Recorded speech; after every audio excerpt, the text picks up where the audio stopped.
What's up, everyone? Welcome back to another review, and this time we're taking a look at I Am the Pretty Little Thing That Lives in the House, written and directed by Oz Perkins. The overall story of this movie is a hospice nurse named Lily is hired to take care of this older woman suffering from dementia who happened to be a horror writer. And throughout the course of this movie, while Lily is in this house, she starts to experience some strange supernatural activities. Okay, so to make this review as short as we possibly can, I overall found this movie to be solid.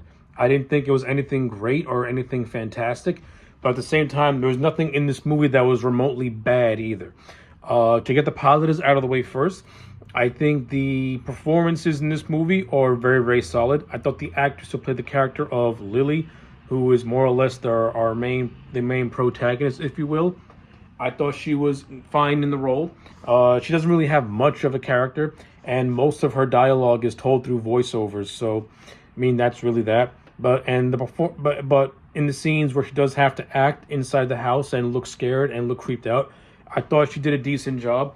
I thought the actress who played the old lady that she's taken care of, she doesn't really have a whole lot to do. She has one scene where she delivers a creepy monologue that was actually pretty well directed and mostly well written. So I'll give it that. Speaking of which, the production values in this movie are actually pretty good. This movie is directed by Oz Perkins. As we all know, Oz Perkins directed Longlegs. So this was actually one of his first features before he did Longlegs. And if you're watching this movie and then you watch something like Longlegs, you basically can see the kind of style of the director that Perkins is.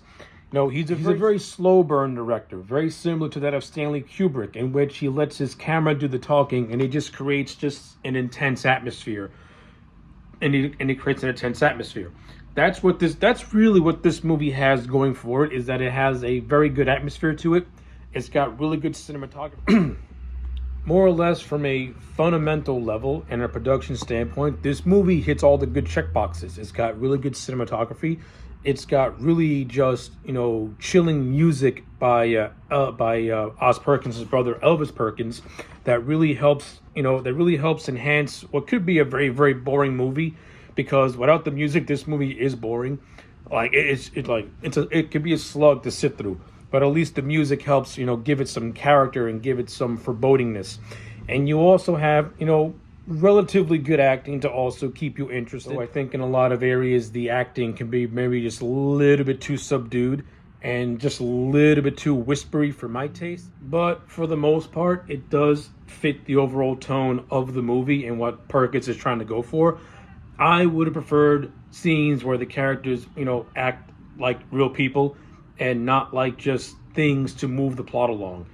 Nobody in this movie feels like a real person. No one really has much of a personality aside from just basic stuff. Like Bob Balaban has a cameo in this movie. He just plays like a real estate dude. Lily is a hospice nurse. The old lady Iris is a retired novelist with dementia. And one of the other characters in this movie is a woman by the name of Polly. The movie suggests that Iris may have known the real Polly and used her as the inspiration to make her the focal point of her horror novels. So throughout the course of the movie, Lily sees apparitions of Polly around the house. And that's where the movie really gets some good creepiness to it when Lily sees this apparition, and she's rightfully so freaked out by it. But she also starts to learn the history of Polly. She finds out that her and her husband, built this house, and on their wedding day they just disappeared, and it's implied that maybe Polly was murdered within this house.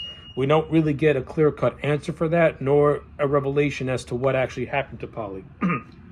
But all this eventually ends to Iris being visited by the ghost of Polly, and then she dies of a heart attack, and then Lily sees her and she also dies of a heart attack.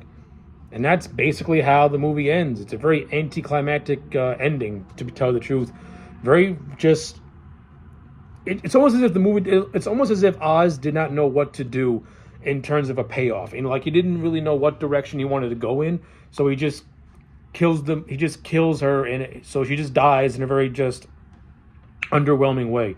Not like Lily was the most fascinating character anyway, because she wasn't. We don't really get a whole lot of intrigue into her at all. But a little more of a satisfying ending would have went a long way into maybe salvaging what could be a boring movie to a lot of people. But to me, it's just very, very middle of the road. And that's what this movie is. Like, this movie is fundamentals first and everything else second. This is not a story-driven movie. This is a movie that is really banking on its atmosphere and its tension and its directing and cinematography and acting. Everything else, in terms of story and characters, is where this movie is just forgettable, because there's nothing in this movie is really going to stick with you, with maybe one or two creepy images here and there, and maybe the music by Elvis Perkins, but everything else is just there. If anything, I think if you can compare this movie to anything, you could probably compare it to The Haunting by Robert Wise, made in 1962. But unlike this movie, that movie actually had a lot more going for it. That movie had really good atmosphere and suspense, but also knew how to utilize its scares, also knew how to use the suggestion of the mind, also made you believe that this house was truly haunted, that these characters were in grave danger because the forces inside that house really wanted to cause them harm. We don't really get that in this movie. It's very, very just sublime, in my opinion. But with all that said, I'm just gonna give this movie a 5 out of 10. It's nothing bad. It's really not a bad movie. It's just an okay movie. Like, you can watch it once and never go back to it again. That's basically what this movie is. Yeah, those are my thoughts. Let me know yours in the comment sections down below. Like the video and subscribe, and I'll check you back next time for more.